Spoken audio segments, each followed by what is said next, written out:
Perang Tahta Jawa III adalah perang saudara yang terjadi di Kerajaan Mataram Islam antara tahun 1749 hingga 1757. Perang ini melibatkan tiga tokoh utama, yaitu Pakubuwana III, Pangeran Mangkubumi, dan Pangeran Sambernyawa. Perang ini merupakan akibat dari konflik dinasti yang telah berlangsung sejak masa pemerintahan Pakubuwana II, yang sering tunduk pada tekanan VOC. Salah satu tokoh yang terlibat dalam perang ini adalah Kapten VOC Brickman. Ia adalah seorang opsir Belanda yang memimpin pasukan VOC dalam membantu Pakubuwana III melawan Pangeran Mangkubumi dan Pangeran Sambernyawa. Kapten Brickman adalah seorang pahlawan bagi VOC, tetapi seorang penjajah bagi Mataram. Ia dikenal sebagai seorang prajurit yang gagah berani, cerdas, dan tangguh. Namun, keberanian dan kecerdasan Kapten Brickman tidak cukup untuk menghadapi kekuatan Mataram yang dibekali dengan senjata sakti. Dalam salah satu pertempuran sengit di alun-alun Kartasura pada tahun 1742, Kapten Brickman tewas di tangan Untung Surapati, seorang pemberontak Mataram yang bersekutu dengan Pangeran Mangkubumi.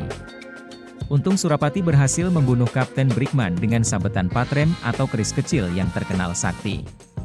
Akibat sabetan keris kecil itu, leher Brickman terluka parah dan nyaris putus, dan seketika itu juga tewas. Terbunuhnya Kapten Brickman membuat pasukan VOC semakin marah dan menyerang balik pasukan Untung Surapati. Namun, mereka harus berhadapan dengan Pangeran Puger, adik Pakubuwana II yang juga berpihak pada Pangeran Mangkubumi. Pangeran Puger turun ke medan perang dengan membawa tombak Kiai Pleret yang terkenal sakti. Dengan tombak Kiai Pleret, ia menyerang Kapten Ta, pengganti Kapten Brickman sebagai pemimpin pasukan VOC. Kapten Ta adalah seorang opsir VOC yang terkenal sakti dan kebal senjata tajam. Bahkan keris Untung Surapati tidak mampu melukainya.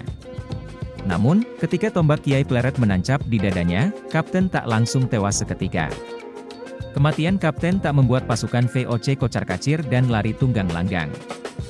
Pasukan Pangeran Puger dan Untung Surapati mengamuk dan mengejar mereka hingga mati.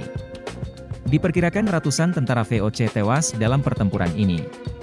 Kisah Kapten VOC Brickman adalah kisah tragis dari seorang opsir Belanda yang menjadi korban tombak sakti Mataram. Kisah ini menunjukkan betapa hebatnya kekuatan Mataram yang mampu mengalahkan pasukan VOC yang lebih modern dan terlatih. Kisah ini juga menunjukkan betapa berbahayanya senjata sakti Mataram yang mampu menewaskan ratusan tentara Belanda.